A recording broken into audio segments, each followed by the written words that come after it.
தமிழ்நாடு கிறிஸ்தவ திருச்சபைகளுடைய கூட்டமைப்பு சார்பாக இன்றைக்கு சிறப்பாக நம்முடைய மாண்புமிகு சட்டப்பேரவை தலைவர் அவர்களுக்கு ஒரு பாராட்டு விழாவை போலும்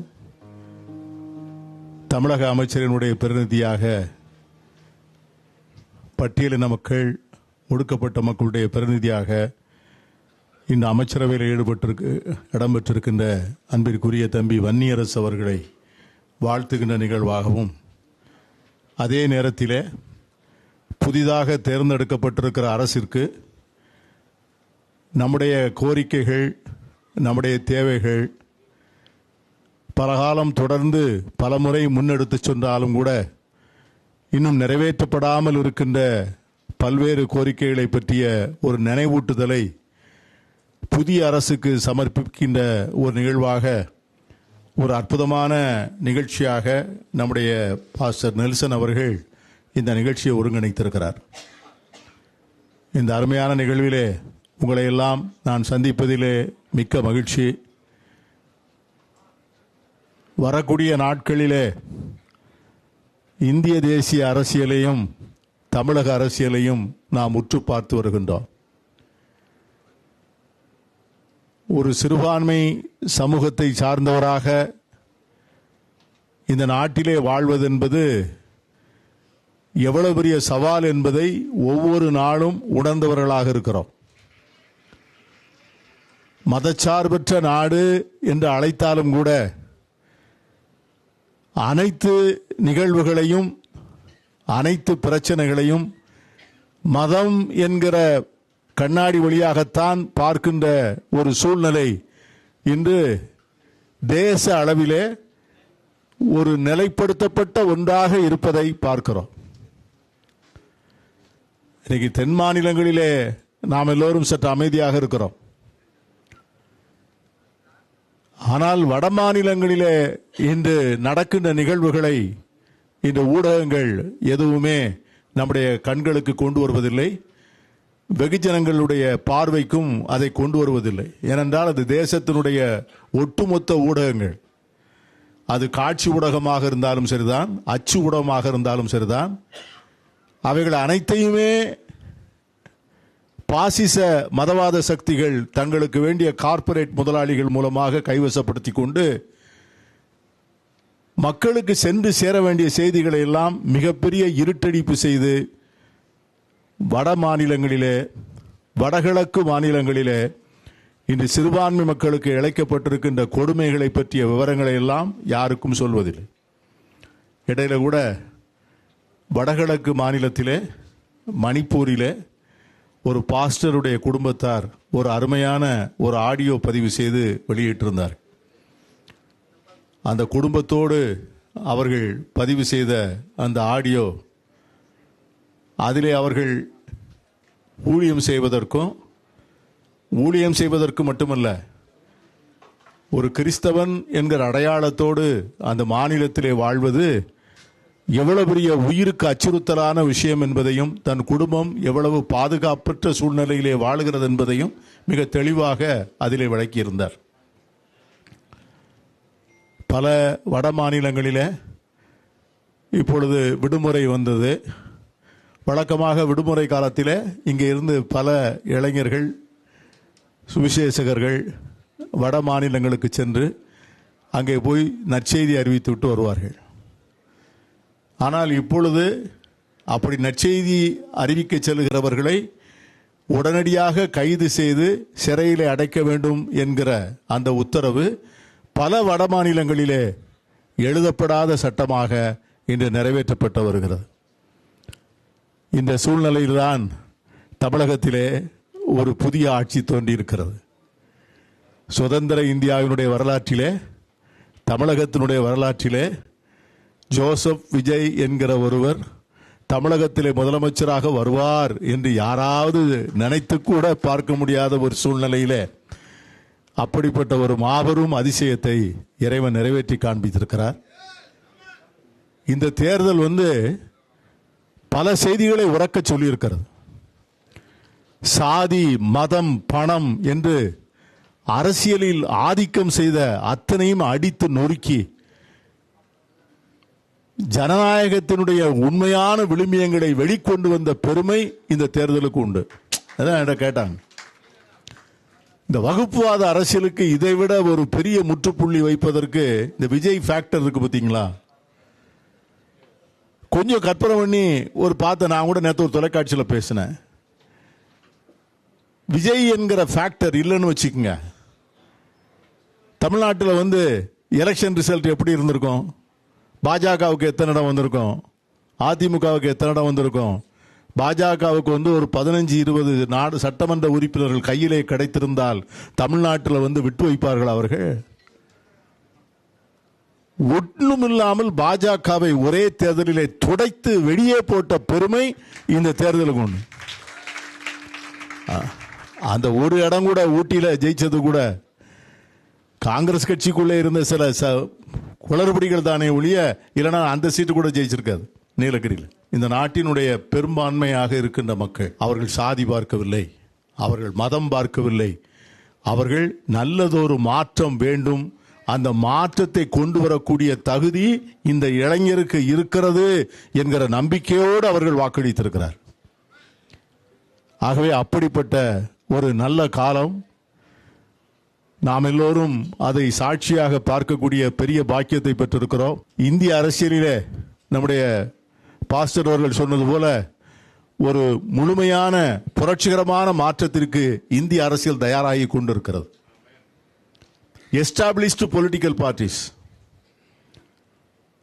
காலம் காலமாக பல்லாண்டு காலமாக இருந்தவர்கள், நான் 10 முறை நாடாளுமன்ற உறுப்பினர், நான் 8 முறை சட்டமன்ற உறுப்பினர், நான் 5 முறை மந்திரி, நான் நிரந்தரமான அமைச்சர், நான் நிரந்தரமான தலைவர், நான் நிரந்தரமான மாவட்ட செயலாளர், நான் இல்லைனா என் பையன் இல்லைனா என் மனைவி, இதை எல்லாத்தையும் ஜோசப் விஜய் அடித்து நொறுக்கி ஆளே இல்லாம பண்ணு. ஜாதி மதம்லாம் இல்ல, தொகுதி வாரியாக அள்ளி அள்ளி கொடுக்கப்பட்ட இடத்துலலாம் பணமே விலை போகாமல் பணத்தை பெற்றுக்கொண்ட மக்கள் எல்லாத்தையும் வாங்கி பத்திரமா வைத்துக்கொண்டு நேராக போய் விசிலுக்கு போய் ஓட்டு போட்டு வந்துட்டேன். உண்மையிலே நான் கூட என்னுடைய அருமை நண்பர் ஜேசிடி அவர்கிட்ட கேட்பேன், இவர் என்ன எப்படி ஒரு முடிவு எடுத்துட்டாருன்னு நினைச்சேன். ஆனால் தான் சொல்லலாம், அதிசயங்களை செய்கிற ஆண்டவர் அல்லவா அவர். அதனால அதை தாங்க முடியாமல் நடக்கின்ற இந்த மாற்றங்கள் வேண்டும் என்கிற ஒரு உணர்வோடு ஒரு தேர்தல் முடிவுகளை நாம் பெற்றிருக்கிறோம். நாம் நீண்ட நாள் நம்முடைய ஒரே கோரிக்கை, இந்த ஷெட்யூல் காஸ்ட் கிறிஸ்டியன்ஸை ஷெட்யூல் காஸ்டில் சேர்க்கணும்.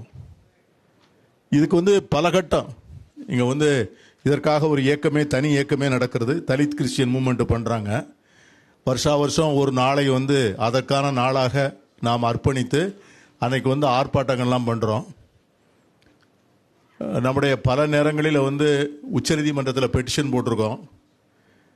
உச்சநீதிமன்றத்தில் வழக்கு விசாரணைக்கு வரப்போற அந்த நேரம் பார்த்து மோடி அரசு என்ன பண்ணுச்சுன்னா, உடனே ஜஸ்டிஸ் பாலகிருஷ்ணன் தலைமையில் ஒரு கமிஷனை போட்டாங்க. திரும்ப மீண்டும் ஒரு முறை ஏற்கனவே ரங்கநாத் மிஸ்ரா கமிஷன், உச்சநீதிமன்ற கமிஷன் இவர்களுடைய சமூக நிலையிலே மாற்றமில்லை என்கிற ஒரு தெளிவான அறிக்கை கொடுத்திருக்கிறது.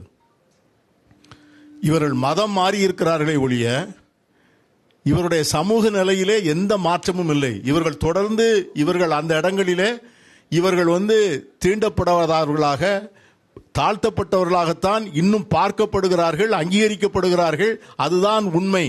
அவருடைய வாழ்க்கையிலே மாற்றமில்லை என்கிற அறிக்கையை ரங்கநாத் மிஸ்ரா கமிஷன் அறிக்கை தெளிவாக கொடுத்திருக்கு. அந்த அறிக்கையினுடைய அடிப்படையில் தான் உச்சநீதிமன்றம் உத்தரவு போட இருந்தது. மதம் மாறிய புத்திஸ்ட், புத்த மதத்திற்கு மாறியவருக்கு அந்த ஷெட்யூல் காஸ்ட் பெனிஃபிட் இருக்கு. சீக்கிய மதத்திற்கு மாறியவர்களுக்கு ஷெட்யூல் காஸ்ட் பெனிஃபிட் இருக்கு. ஆனா கிறிஸ்தவ மதத்திற்கு மாறியவர்களுக்கு மட்டும் இல்லையே. அது ஆர்டிகிள் 14 ஈக்குவாலிட்டி பிஃபோர் லா. நான் வேற சீக்கியர் வேறையா, நான் வேற புத்தர் வேறையா, அப்போ அவர்களுக்கெல்லாம் இருக்கிற உரிமை எனக்கு ஏன் இல்லை அப்படிங்கிற அந்த கிரவுண்டில் அந்த மதம் மாற்றம் என்பது சமூகத்தினுடைய எந்த அடித்தளத்தையும் மாற்றவில்லை என்கிற ரங்கநாத் மிஸ்ரா கமிஷன் அறிக்கையில் அந்த தீர்ப்பு வர இருப்பதற்கு 4 நாட்களுக்கு முன்னால் மோடி அரசு அதை உணர்ந்து இதை வந்து அந்த வழக்கை முடிக்க விட்டுறக்கூடாது, நாங்கள் இன்னொரு கமிஷன் போடுறோம், ரெங்கநாத் கமிஷன் அறிக்கையில் வந்து சில தகவல்கள் இல்லை அப்படின்னு ஜஸ்டிஸ் பாலகிருஷ்ணன் கமிஷன் அறிக்கை வாங்கியிருக்காங்க.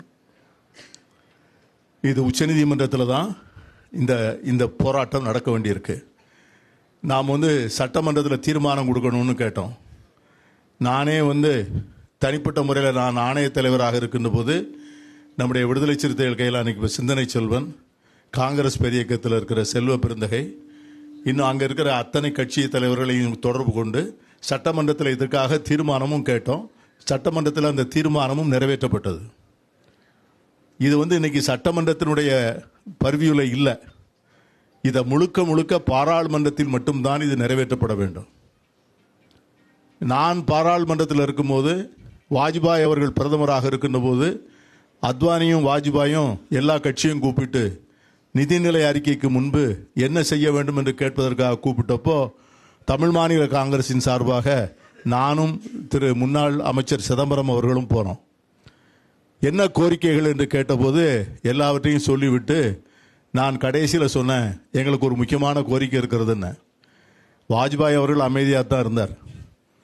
அத்வானி வந்து என்னை பார்த்தார், இப்படி வாட் இஸ் இட்னார். நான் சொன்னேன், இந்த converted schedule caste Christians should be consider as schedule caste கிறிஸ்டியன்ஸ்னு சொன்ன உடனே அத்வானி உடனே துள்ளி அந்த உட்கார்ந்திருந்த நாற்காலிலிருந்து எழுந்து நோ அப்படின்னு சொல்லிட்டார். இன்னைக்கு அத்வானி நிலைமையை நம்ம பார்த்துக்கிட்டு தான் இருக்கிறோம். ஆகவே இது வந்து உச்சநீதிமன்றத்தில் இருக்கிற வழக்கு, அதை வந்து சிறப்பாக கையாளணும். அதற்காக நம்முடைய வழக்கறிஞர்கள் உச்சநீதிமன்றத்தில் பணியாற்றி கொண்டிருக்கிறார்கள். ஒரு ஜான் தயாள் என்கிற வழக்கறிஞர், அவர் வந்து அதை எடுத்து மிக சிறப்பாக செய்து கொண்டிருக்கிறார். ஆகவே நாம் எதிர்காலத்தில் அதை தொடர்ந்து பரிசீலனை பண்ணுவோம். நம்முடைய முதலமைச்சர்கிட்டையும் பேசி மீண்டும் ஒரு முறை சட்டமன்றத்தில் ஒரு தீர்மானம் கொண்டு வருவது வந்து ஒன்றும் சாதாரண ஒரு விஷயந்தான். ஏற்கனவே வந்து 7-8 சட்டமன்றங்களில் அந்த தீர்மானங்கள் பாஸ் ஆகிருக்கு. வரக்கூடிய நாட்களுக்காக காத்திருப்போம். நம்ம செய்ய வேண்டியது ஒன்றே ஒன்று தான். உங்களை எல்லாம் மிக பணிவோடு கேட்டுக்கொள்வேன். நாம் வந்து ஒரு பன்முனை சமூகத்தில் வாழ்கிறோம், அதிலும் சிறுபான்மையாக வாழ்கிறோம். இந்த சிறுபான்மையாக வாழக்கூடிய நமக்கு இருக்கிற உரிமைகள் பெரும்பான்மையாக வாழக்கூடிய மக்களுடைய உரிமைகளை விட பெரிய உரிமைகள் நமக்கு இருக்க முடியாது. ஆனால் நம்மில் சிலர் வந்து அதை புரிந்து கொள்வதில்லை. Minority rights are supreme then the rights of the majorities அப்படிங்கிற எண்ணம் வருகின்ற போது தான் அதை வந்து வகுப்புவாத அரசியல் கட்சிகள் அந்த மக்களுடைய மனநிலையை மாற்றி விடுகிறார்கள். அவர்கள் சிறுபான்மையினர், அவர்களுக்கு என்ன அவ்வளவு உரிமை, அவர்களுக்கு ஏன் அத்தனை கல்வி நிறுவனங்கள், அவங்களுக்கு ஏன் அத்தனை சலுகைகள், ஆகவே அது ஏன் நமக்கு கிடையாது, ஆகவே இந்த கவர்மெண்ட் எல்லாம் சிறுபான்மை மக்களை தான் ஆதரிக்கும், நாம் வந்து 85 விழுக்காடு, ஆகவே நாம் தான் அதை நிர்ணயிக்க வேண்டும் என்று அந்த மக்கள் மத்தியிலே வெறுப்பு விதைகளை விதைக்கிறார்கள். அந்த வெறுப்பு விதைகளை விதைக்கின்ற காரணத்தால் தான் வகுப்புவாத அரசியல் வளர்கிறது. அந்த வகுப்புவாத அரசியல் வளர்வதற்கு நாம் எந்த வகையிலையும் காரணமாக இருந்துடக்கூடாது. அதை வந்து நம்முடைய சமூக தலைவர்கள் தான் அங்கங்கே வழிகாட்ட வேண்டும். ஆகவே நாம் நமக்கு வேண்டியதைத்தான் கேட்கிறோம். என்றைக்கும் பேராசைப்படவில்லை. ஒழுக்கத்தோடு வாழ்கின்ற சமூகம், எந்த விதமான சட்ட விரோதத்திற்கும் என்றைக்கும் நாம் துணை போனதில்லை. ஆகவே இந்த சமூகம் வந்து கல்வியில் சிறந்த சமூகமாக, எல்லா விதமான மனித மதிப்பீடுகளில் உயர்ந்த சமூகமாக தொடர்ந்து பயணிக்க வேண்டும். அதற்கு இந்த அரசு உதவும். வரக்கூடிய நாட்களில் எங்களை போன்றவர்கள், இப்போ நாங்கள்லாம் வந்து we have run our race, பவுலடியார் சொன்னது போல பந்தய ஓட்டத்தை முடிச்சிட்டோம். இப்போ நாங்கள்லாம் வந்து என்ன உதவி செய்யலாம், யாருக்கெல்லாம் செய்யலாம், யாருக்கெல்லாம் வழிகாட்டலாம், அதுதான் இப்போ எங்களுடைய வேலை. ஆகவே எப்பொழுதும் அவைலபிளாக இருக்கிறோம். தம்பி நெல்சன் அவர்கள் கடந்த காலத்தில் எங்கெங்கே சர்ச்சுக்கு என்ன பிரச்சனைனாலும் உடனே உடியாக வருவார். உடனே கலெக்டரை கூப்பிட்டு பேசியிருக்கோம், எஸ்பியை கூப்பிட்டு பேசியிருக்கோம், அதை பூரா சார்ட் அவுட் பண்ணி கொடுத்துருக்கோம். ஆகவே அந்த பணியை வந்து நம்ம தொடர்ந்து செய்ய முடியும். ஆகவே யாரும் நியாயமான ஒழுக்கமான அரசியல் சாசன சட்டப்படி வாழ்கின்ற வாழ்க்கைக்கு நாம் தயாராக இருப்போம், தைரியமாக இருப்போம். இறைவன் நம்மோடு இருப்பார். உங்கள் எல்லோருக்கும் என்னுடைய அன்பு வாழ்த்துக்கள். நன்றி. வணக்கம்.